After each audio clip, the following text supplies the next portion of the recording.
15 বছর কেটে গেলেও এখনো ঠিকাদারের প্রাপ্য বকেয়া 80 লক্ষ টাকা মেটায়নি রায়গঞ্জ পৌরসভা।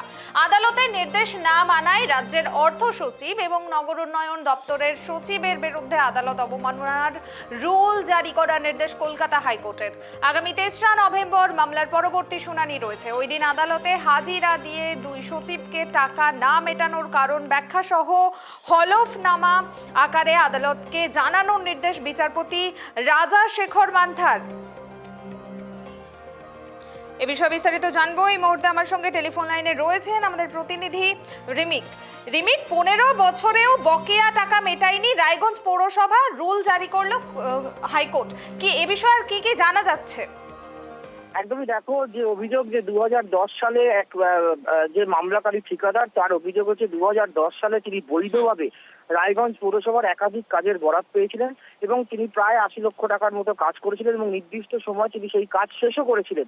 তারপরও 15 বছর কেটে গেলেও রায়গঞ্জ পৌরসভা তার বকেয়া প্রাপ্য প্রায় 80 লক্ষ টাকা এখনো মেটায়নি এবং বারবার চাওয়া সত্ত্বেও না মেটানোয় তিনি আদালতের দ্বারস্থ হয়েছিলেন। এর আগে কলকাতা হাইকোর্টের সিঙ্গেল বেঞ্চ এবং ডিভিশন বেঞ্চ নির্দেশ দিয়েছিল যে এই বকেয়া টাকা মিটিয়ে দেওয়ার জন্য এবং প্রত্যেক ক্ষেত্রে যতবার তিনি আদালতের দ্বারস্থ হয়েছিলেন আদালতকে রায় কিন্তু তার পক্ষেই দিয়েছিল বলে সেই ঠিকাদারের দাবি।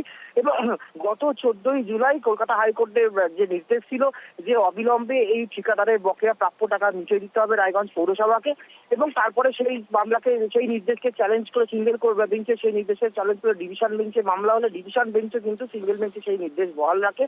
কিন্তু এই মামলাকারী ঠিকাদারের যেটা অভিযোগ যে এখনো পর্যন্ত আদালতের নির্দেশ কার্যকর করা হয়নি, এখনো পর্যন্ত রায়গঞ্জ পৌরসভা তার বকেয়া প্রাপ্য 80 লক্ষ টাকা এখনো মেটায়নি। এবং সেটাই সেই মামলাতেই কিন্তু বিচারপতি রাজাশেখর মান্থা এবং বিচারপতি অজয় কুমার গুপ্ত ডিভিশন বেঞ্চ রাজ্যের অর্থ সচিব এবং রাজ্যের নগর উন্নয়ন দপ্তরের সচিবের বিরুদ্ধে রুল জারি করলেন। এবং যেটা বিচারপতি রাজাশেখর মান্থা ডিভিশন বেঞ্চের যেটা নির্দেশ যে আগামী 3রা নভেম্বর পরবর্তী শুনানি, ওই দিনকে দুই সচিবকে অর্থাৎ অর্থ সচিব এবং নগর উন্নয়ন সচিব দুই সচিবকে কেন এই ঠিকাদারের টাকা এখনো মেটানো হয়নি, কি কারণে মেটানো হচ্ছে না বা এই টাকা মেটানো নিয়ে তাদের কি চিন্তা ভাবনা, তাদের কি সিদ্ধান্ত, সেটা সম্পূর্ণ কারণ ব্যাখ্যা সহ কিন্তু হলফনামা আকারে ওই দিন অর্থাৎ পরবর্তী শুনানি যেদিন রয়েছে 3রা নভেম্বর সেদিন আদালতকে জমা দিতে হবে ওই রাজ্য অর্থ সচিব এবং রাজ্যের নগর উন্নয়ন সচিবকে।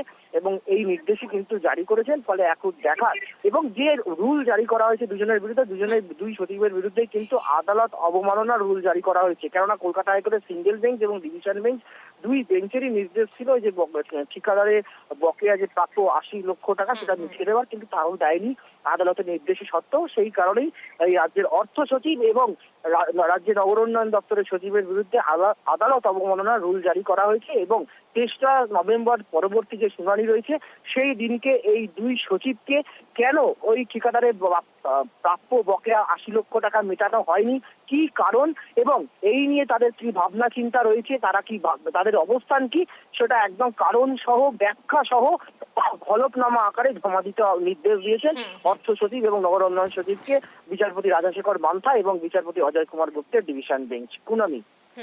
বেশ, ধন্যবাদ রিমিক। যে খবরের দিকে আমাদের নজর রয়েছে, 15 বছরেও বকেয়া টাকা মেটায়নি রায়গঞ্জ পৌরসভা, আদালতের নির্দেশ না মানায় রাজ্যের অর্থ সচিব এবং নগর উন্নয়ন দপ্তরের সচিবের বিরুদ্ধে আদালত অবমাননার রুল জারি করার নির্দেশ কলকাতা হাইকোর্টের।